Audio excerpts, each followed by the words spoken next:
bunch of bird poop. It's all over the yard too.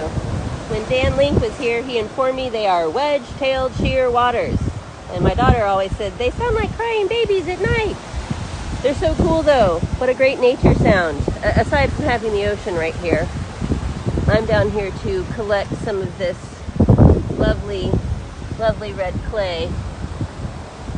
Trying to see if I can find any different colors.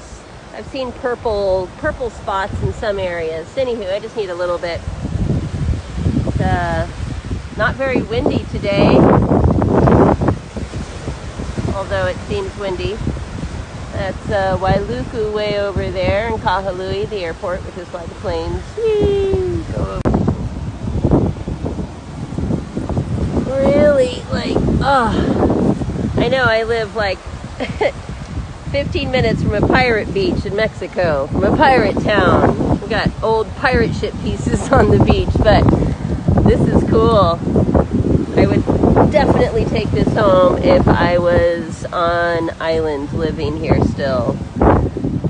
Just because I think relics from seafaring adventures make great decor. Like, oh my goodness, this thing is waterlogged. Very heavy. Very cool. Interesting short fat chunk. Phew! Such a pretty day. I don't get out enough.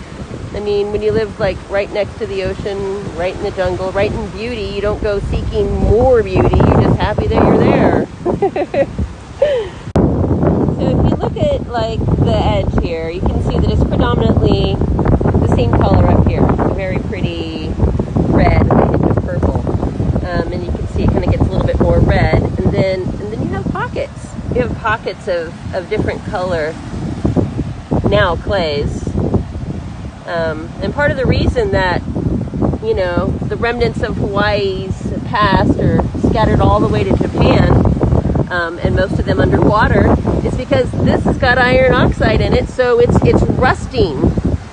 And that's why the Hawaiian Islands have a history of at least 60 huge land collapses into the sea that created big tsunamis in Hawaii. When I say big, I mean we're talking a few hundred feet. You know, and that's just from what we can track.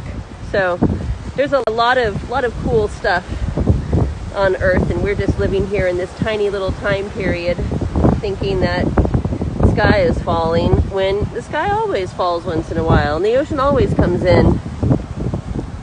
It's just the way the Earth works. We're just living on this scale that I refer to as like ants living near a road that doesn't get used except a couple times in summer, little dirt road, and then when it floods in the rains, they're like, oh my god, it's the end of the world. Yeah, no, it's just the cyclical car passing by for their summer vacation and splashing the water in your hole. It's about the perspective I feel that we have on it. Anywho, there were just some wasps flying in and out of these holes, which is pretty amazing because the other day I came down and it was one of the high tide days, like super high tide warnings, and yeah, the water was right here, splashing all on the top. It's all this lovely little pattern. It's either rain or tide splash. Part of the erosion too, because this stuff doesn't stay. This whole beach is just going to keep eroding. It's the way it goes, man. It's life. It's really cool. And it's all by the tides. So here, on my very not great knowledge of different lavas and clays, is that these were all cooled at different temperatures. Because this is more like rock, which is really crazy because it looks a lot like lava rock. Normally does, but it doesn't normally crumble that fast. But it's surrounded in this more yellow bubble, which has got more of a clay texture to it. And pretty yellow clay.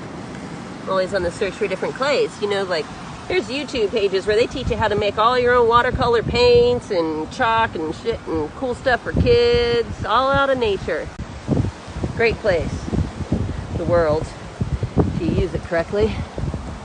There's a cool depression. See, I wonder if there was a rock there, you know, because in subsequent eruptions, you're going to get flying balls. Woo! that land in the old stuff. So it's kind of hard to say what's what, but yep, I love exploring the beach. So I found a pretty nice white section. The clay I've been getting is pretty white compared to the red, very much like a skin color. I can only scrape it off lightly with the spoon because underneath the scraping it's red again. So very, very cool. I'm only taking small amounts. I'm not trying to undermine the oceanfront here. The ocean does a way better job of that than I do. Very exciting though. Very cool. Once again, you can tell this is the orange around the outside. This is obviously a nice darker black lava rock, and then surrounding it is what I'm taking, which I had pointed out over there was like yellow. This is a little bit white. It's harder than the red, just like the black is almost too hard in most places. It's still more of a rock. So interesting. You can see this though, look at that. It's pure clay powder. There's a Hawaiian salt they make out of alai, which is the red clay. It's just alai with salt. But it's, yeah, like I mentioned, iron oxide. So yeah, you want to get some iron, just eat a little bit of clay like, you know, pregnant women do. That's kind of what it's for. Get your iron, comes in the earth, super rich, crumbling away.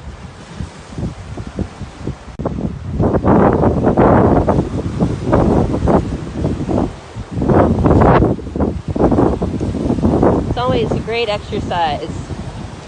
You're never truly old if you can still scramble around on the rocks barefoot. That means that you've been able to keep all those muscles in check that provide all the necessary balance for such a fun pastime as rock scrambling. Woohoo!